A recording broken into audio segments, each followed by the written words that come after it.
ler está lá em Levíticos, capítulo número 6. Levítico, capítulo número 6. Nós vamos ler a partir do verso 12.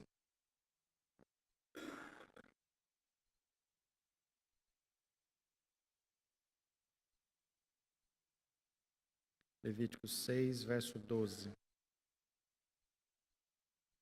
O fogo, vocês estão comigo, irmãos? Bem? O fogo, pois, sempre arderá sobre o altar, não se apagará, mas o sacerdote acenderá lenha nele cada manhã, e sobre ele porá em ordem o holocausto, e sobre ele queimará a gordura das ofertas pacíficas. O fogo arderá continuamente sobre o altar, não se apagará. Agora, 1 Tessalonicenses 5, verso 19.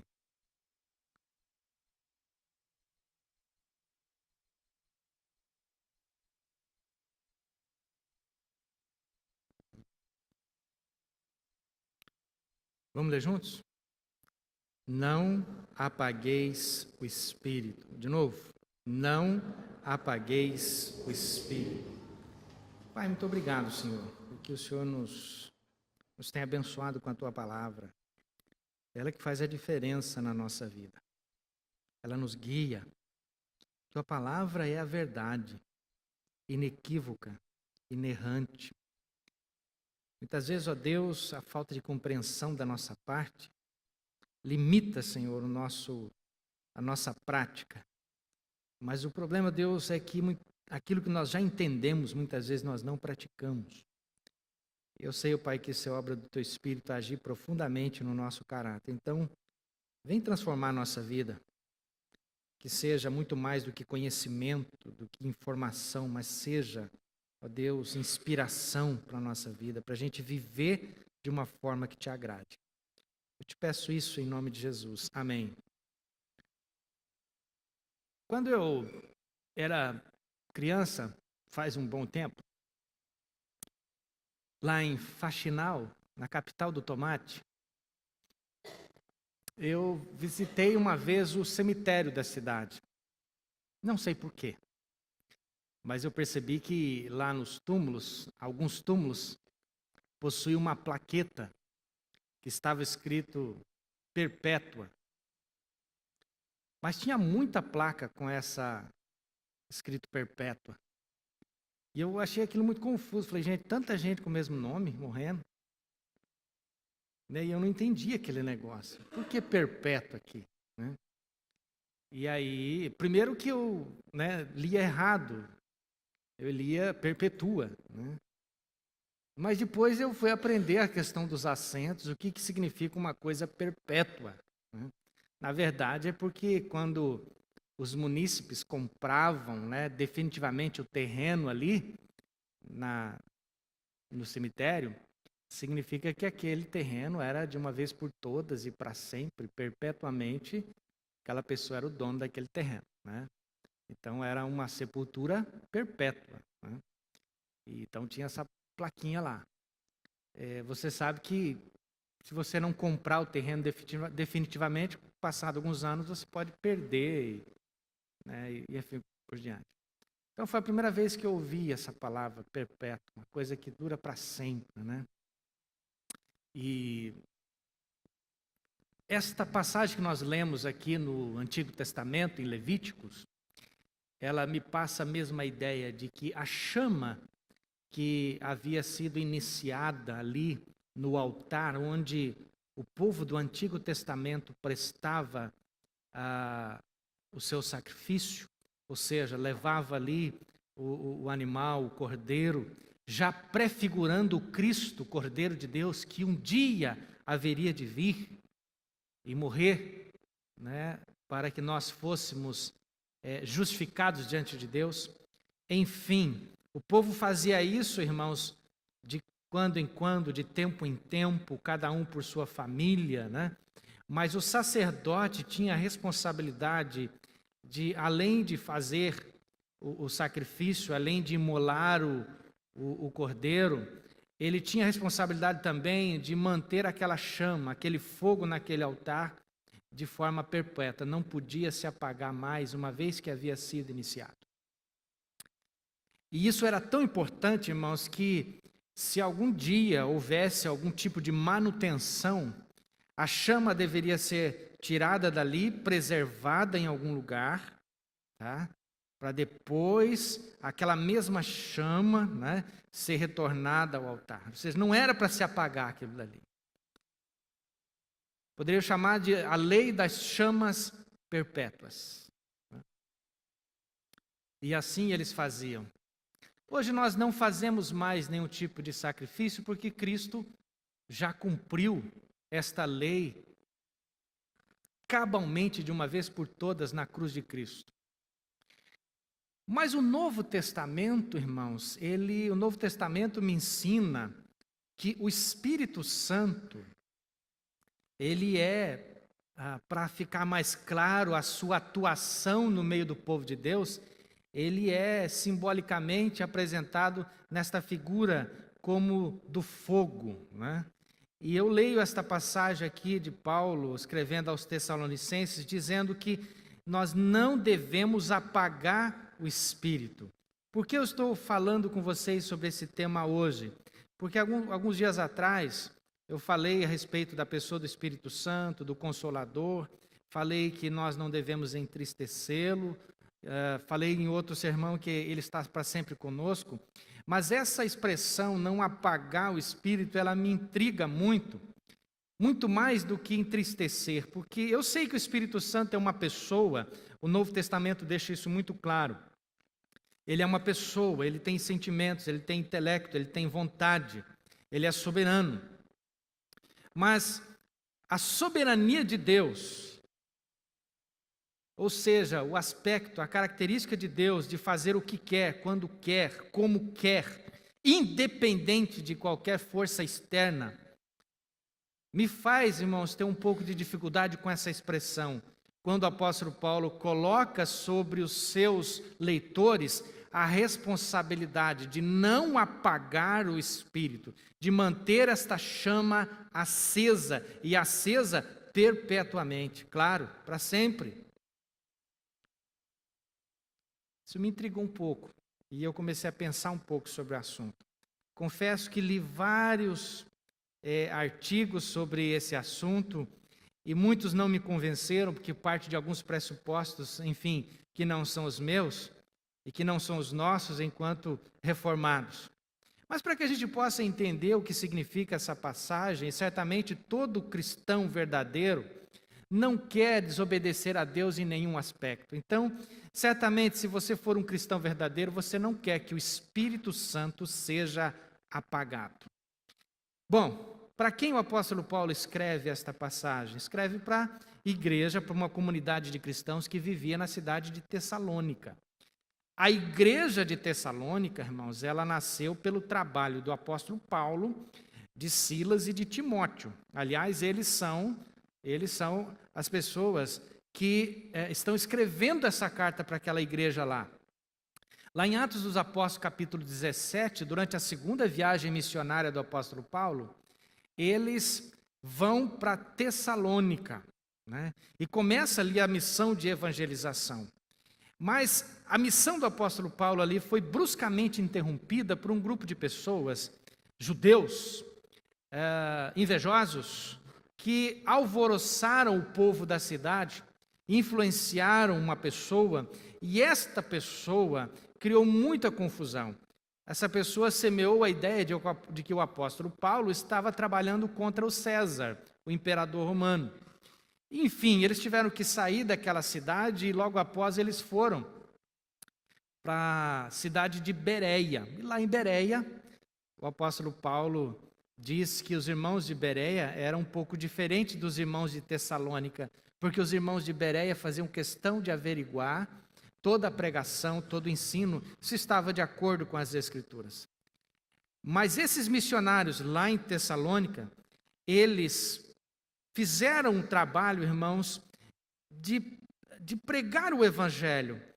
Tanto o apóstolo Paulo fez esse trabalho que, preocupado que as pessoas não voltassem a viver a sua velha vida, ou voltassem ao judaísmo, ou voltassem a outras religiões pagãs, que o apóstolo Paulo pede que Timóteo vá até lá para continuar o trabalho. Depois, o apóstolo Paulo se encontra com Timóteo, né?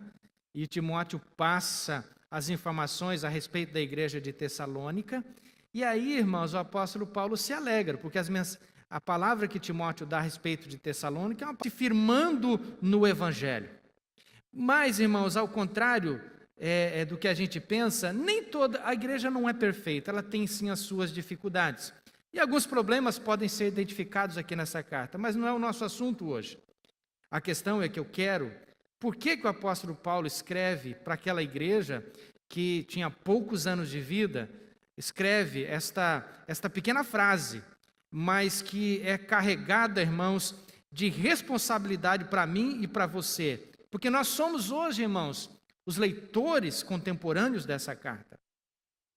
E ela é a palavra de Deus para mim e palavra de Deus para você.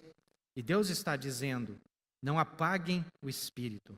Não apaguem o Espírito. João Calvino, comentando a respeito apenas dessa frase, João Calvino diz assim, que ao fazermos descaso ao Espírito que habita em nós somos privados de recebermos bênçãos especiais. E o significado dessa expressão, segundo Calvino, é: vocês têm sido iluminados pelo Espírito Santo de Deus. Vede que não apagueis essa luz por causa da vossa ingratidão. Vede que não apagueis essa luz por causa da vossa ingratidão.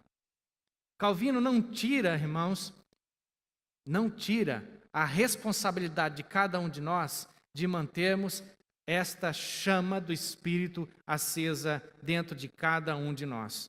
Mas o que provoca essa chama dentro de nós? Para que possamos, irmãos, entendê-la, qual é o prejuízo se ela se apagar? É preciso entender, irmãos, o que provoca a ação do Espírito Santo na nossa vida. Para isso a gente tem que, é claro, caminhar um pouco na Bíblia e perceber que toda conversão começa com a atuação do Espírito Santo. É Ele quem provoca em nós o novo nascimento. Isso nós estamos de acordo, eu espero. Mas, após a conversão, irmãos, vem a capacitação que é dada pelo Espírito Santo de Deus. Se não fosse assim, Jesus não teria dito para aqueles irmãos permanecerem em Jerusalém, até que do alto eles fossem revestidos de poder. Então o Espírito Santo nos convence do pecado, da justiça e do juízo, ele nos converte, mas também, irmãos, ele nos capacita. E a igreja em Jerusalém nasceu com esse objetivo, de serem cheios do Espírito Santo, pregarem o Evangelho a toda criatura. Atos capítulo 1, verso 8, está muito bem ali delimitado. Vocês receberão poder e serão testemunhas em Jerusalém, Judeia, Samaria e os confins da terra. Então, se eu não estiver consciente de que uma vez eu fui iluminado com esta palavra, e se o Espírito Santo está em mim, com esse objetivo, certamente, irmãos, eu estou, além de entristecer o Espírito Santo, estou também no caminho de apagar esta chama do Espírito. O fogo, irmãos, é muito adequado, eu penso, e a Bíblia deixa isso muito claro. O fogo é um dos símbolos do Espírito Santo. Desde Atos dos Apóstolos, nós vemos lá que após aqueles irmãos receberem o Espírito Santo, apareceu sobre a cabeça deles línguas como de fogo. Línguas como de fogo. O fogo, irmãos, aquece, purifica, ilumina. Aquece, purifica, ilumina. Não apaguem a chama que uma vez ardeu em vocês. Esta palavra aqui, no original da Bíblia, dá a ideia de que alguma coisa possa ser extinguida. Talvez, irmãos, a palavra mais perto, talvez, do original da Bíblia, hoje seria abafar, retirar o combustível de alguma coisa que está queimando. E isso, irmãos, faz eco com o texto que nós lemos lá de Levítico. Ou seja, se você retirar, existem algumas condições básicas para que o fogo aconteça. Precisa de um combustível, precisa alguma coisa que queime, precisa de oxigênio e precisa de ignição. Alguma coisa que faça, né? Alguém aqui já se queimou na churrasqueira alguma vez ou não? Já? O homem, quando se queima na churrasqueira, ele não fala, irmãos. Ele vai esconder isso o resto da vida, né? Mas ainda me lembro de algumas pessoas, né, Alemão? Algumas pessoas, irmãos, já tentaram colocar álcool, né? Pega o litro de álcool e vai lá na churrasqueira. Nada mais estúpido a se fazer, né? Que é um fogo que está ali embaixo e você quer pegar o combustível e colocar direto. Quer dizer, uma loucura plena, né? Mas para que o fogo acontece, volto a dizer, você tem que ter o combustível. Eu já fiquei sem combustível numa rua aqui para baixo há muitos anos atrás, né? E foi realmente uma burrice, confesso, irmãos. Qual a diferença entre você, né, encher o tanque lá do carro?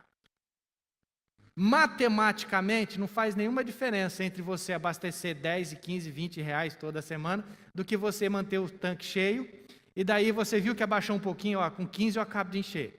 Você vai lá e põe 15 reais ou põe 20 reais. Matematicamente é a mesma coisa, mas parece que a gente gosta de viver perigosamente. Não é? O odômetro, não é isso? Fica lá, pertinho, né? Até parece que todo homem é flamenguista, ele gosta do vermelho, gosta de chegar lá, né? Então, assim, aquela ideia, não vai dar para chegar, vai dar para chegar. E a pior coisa para um homem, irmãos, é quando ele teima com a mulher, que a mulher fala, não vai dar. Porque mulher tem uma calculadora interna fantástica. Ela sabe que não vai dar pelo cheiro.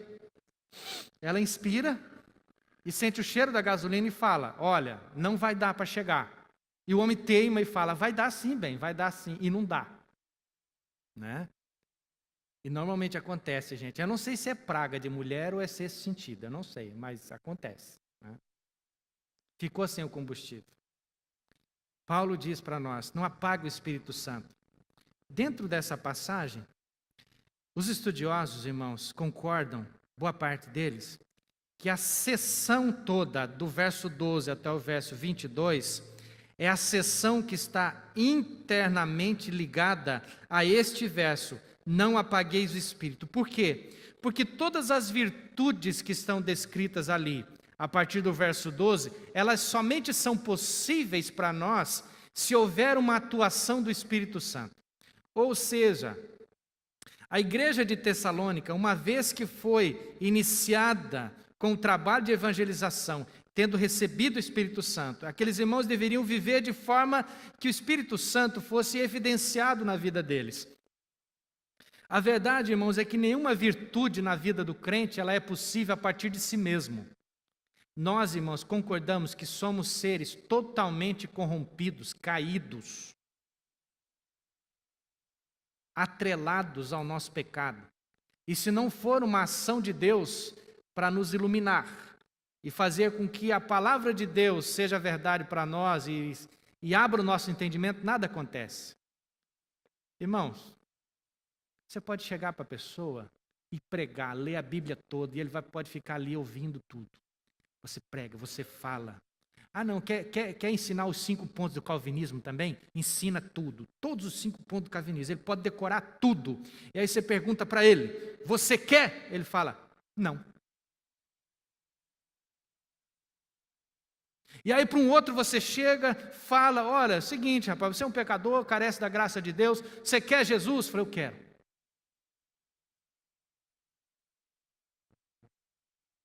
Porque a questão, irmãos, é que o Espírito Santo tem que atuar na vida dessa pessoa, de modo que aquilo que ele ouve, aquilo que ele lê, se torna, portanto, a mensagem de Deus na vida dele, e ele sente que precisa desse Deus, que precisa se arrepender, que precisa se voltar para o Senhor.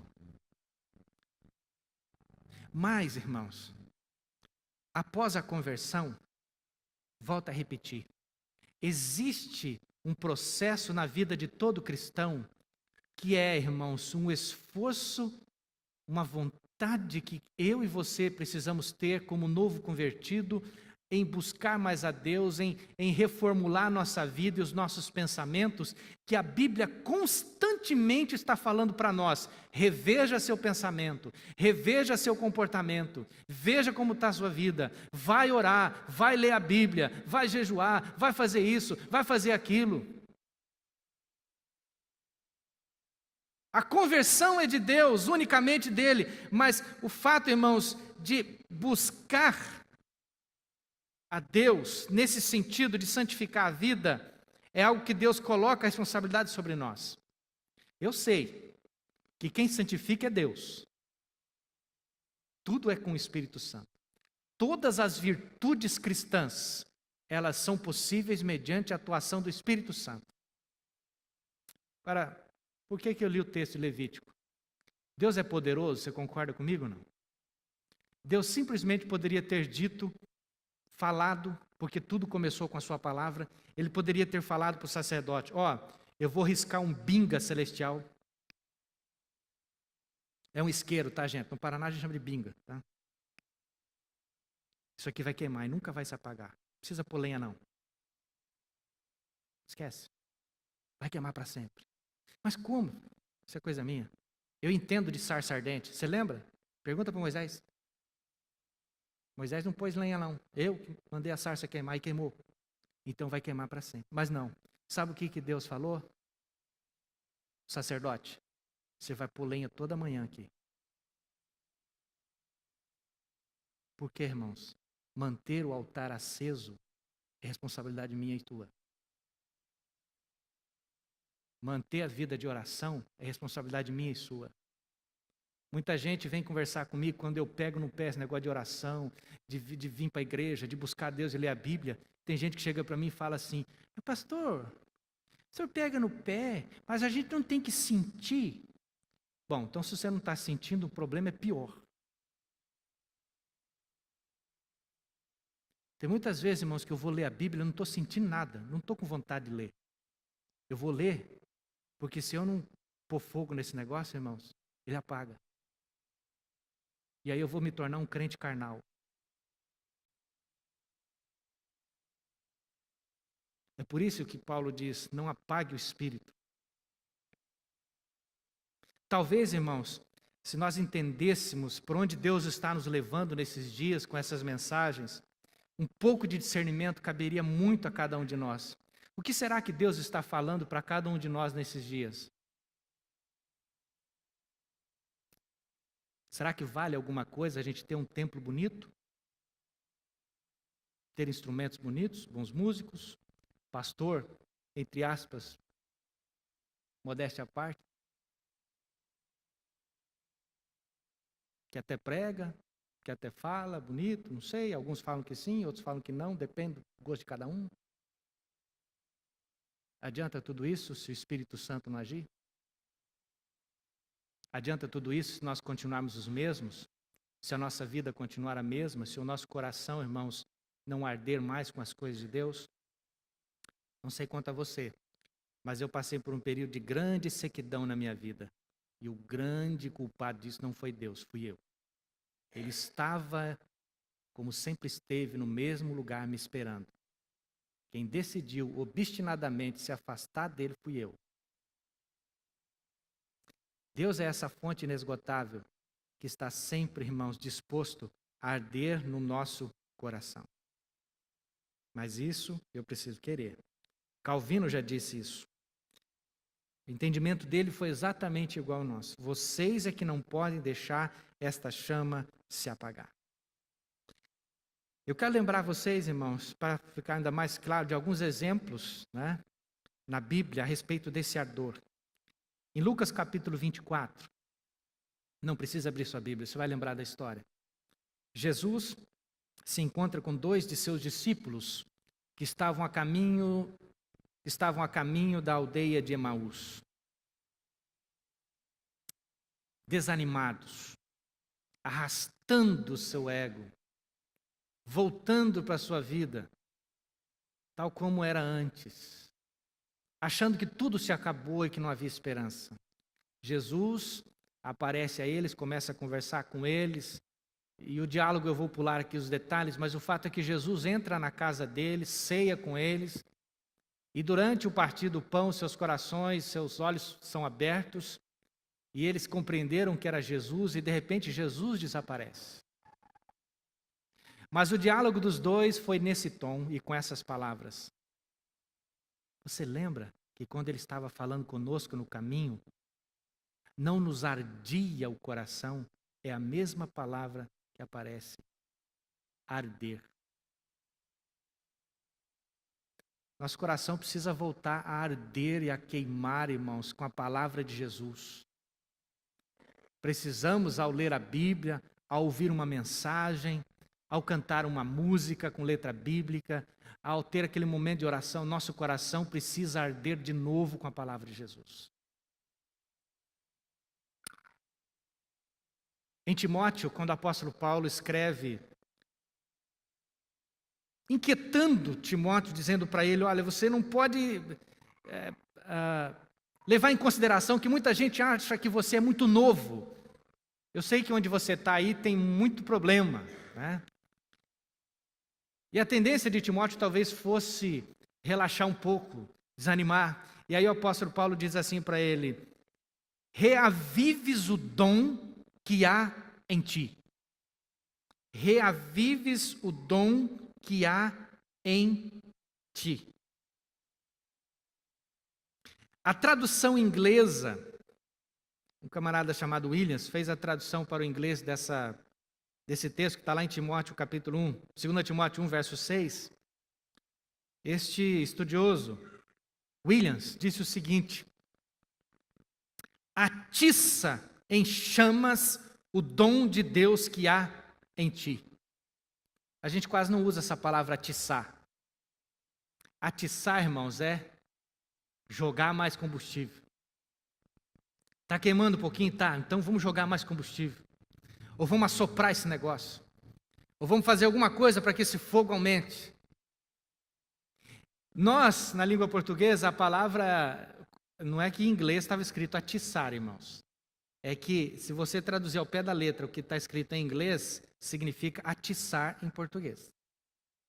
Quem era menino, no tempo de escola aí, quando saía aquelas brigas, sempre tinha alguém que atiçava, não tinha? Por que vocês brigaram? Porque ele me atiçou. Ou seja, pôs fogo. Pôs fogo. Paulo não diz, Timóteo, vai vir um avivamento. Embora eu creio que Deus é que manda avivamento, mas nesse versículo, Paulo fala para Timóteo, dando a ordem para ele, ó, reavivar o dom que há em você é responsabilidade sua. Responsabilidade sua. Reavivar o dom que está em você. Não é para outro. Você não pode terceirizar a sua vida espiritual. Muita gente, irmãos, que está com o coração frio há muitos anos, culpa os problemas da vida, culpa a esposa que tem, o marido que tem, a situação financeira, a igreja, e alguns culpam o pastor. Ah, eu sou frio assim, é porque o meu pastor não sei o quê. Você é frio, que você não está atiçando fogo no seu coração. A responsabilidade de pôr lenha, irmãos, é minha e sua. Nós não estamos mais na época sacerdotal, porque em Cristo Jesus, agora todos nós somos sacerdotes. Os pastores não são mais sacerdotes. Não são mais. Esse tempo já foi. Você é sacerdote, porque agora você pode estar no altar de Deus, com o coração queimando, pelo novo e vivo caminho, diretamente com Ele, sem nenhum intermediário. Você está entendendo? Está lá em Hebreus. Está lá em Hebreus. Esta figura, irmãos, não apagueis o Espírito. Esta mesma palavra também aparece em Efésios. Lá em Efésios capítulo 6, o apóstolo Paulo diz assim, olha, vocês têm que tomar posse da armadura de Deus. E o apóstolo Paulo utiliza a figura do escudo da fé. E é com o escudo da fé que eu posso resistir aos dardos inflamados do maligno. Irmãos, esta figura do fogo simboliza, usada aqui pelo apóstolo Paulo, significa, irmãos, que aquilo que, se vier fogo do inferno para cima de nós, nós estarmos em Deus, o fogo do inferno não nos atinge. Mas sabe por que nos atinge, irmãos? E como é que a gente vence fogo? É com fogo também. Você sabia que em alguns lugares, em alguns incêndios florestais, quando o fogo começa de um lado, às vezes os bombeiros tocam fogo do lado oposto, esperando que o fogo daqui encontre o que vem de lá. E o incêndio acaba. Sabe por que muitas vezes, irmãos, nós não vencemos o fogo do maligno? Porque não tem fogo de Deus na nossa vida. Eu conversava com alguns irmãos outro dia a respeito de acampamentos de jovens e adolescentes. Está ficando cada vez mais difícil.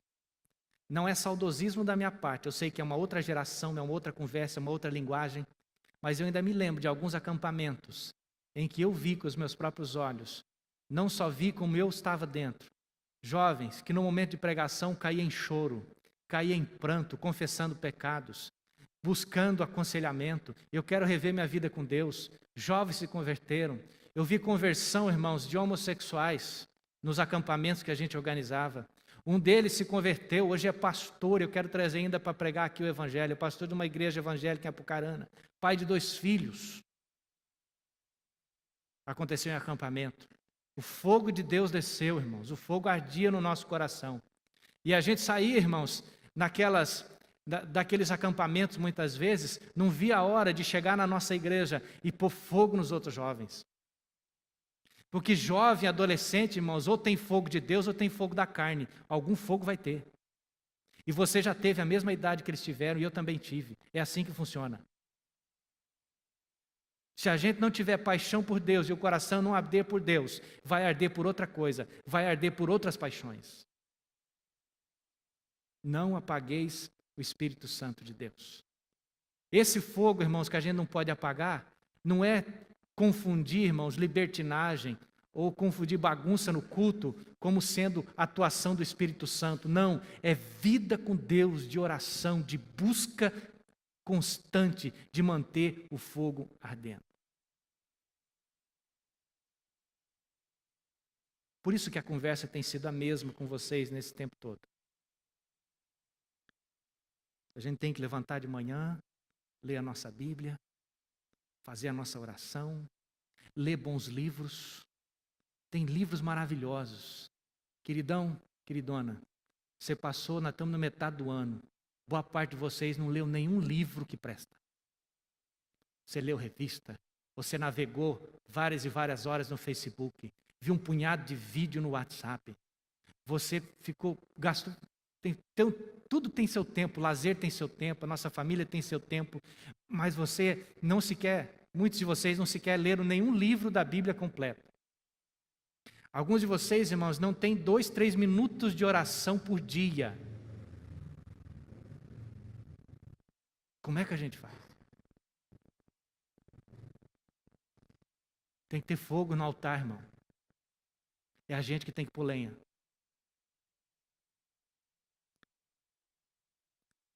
Nós estamos muito preocupados com os nossos filhos, se eles vão passar no vestibular, se eles vão ter uma boa educação, se eles vão ganhar dinheiro.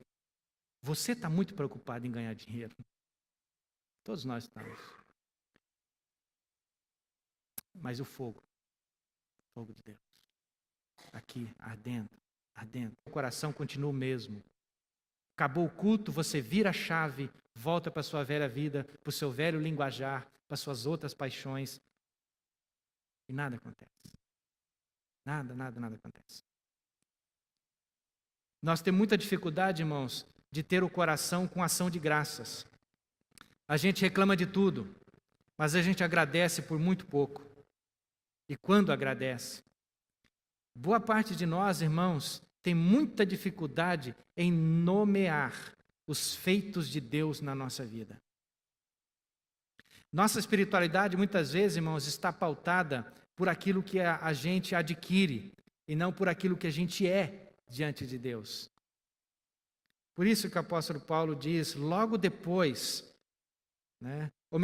logo antes, contexto imediato anterior, regozijai-vos, o verso 16, orai sem cessar, em tudo dai graças, porque esta é a vontade de Deus que está em Jesus Cristo. E se eu considerar a partir do verso 12, o apóstolo Paulo também diz, irmãos, acateis com apreço aqueles que trabalham entre vós, que vos presidem no Senhor e vos admoestam. Sabe por quê, irmãos, que nós muitas vezes temos uma resistência tão grande às autoridades de Deus, às pessoas que Deus coloca para cuidar da nossa vida, a começar pelos pais? Porque nossos jovens e adolescentes precisam do fogo de Deus. Muito jovem, querido, atenção jovem, você está navegando aí no celular, está vendo coisas que não deve, mas deixa eu dizer uma coisa para você. Às vezes você vem aqui na igreja e eu acho bom que você esteja aqui, mas você precisa ser crente na sua casa. Que se eu conversar com o teu pai, com a tua mãe, vai falar que a igreja está prejudicando você. Você não mudou nada.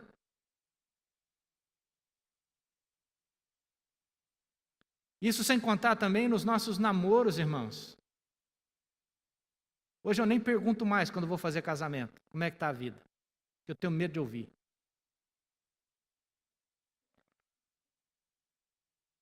É outro fogo que está imperando, e não o fogo de Deus. É outro fogo que está imperando. Falar, irmãos, de determinados pecados, muitas vezes, se torna cada vez mais difícil, porque, não, a Bíblia é um livro para lá. Eu vou ficar com a parte que fala a respeito das bênçãos. Fogo de Deus precisa arder novamente na nossa vida. Eu não posso deixar, irmãos, que esse fogo saia da minha vida. Amém, queridos?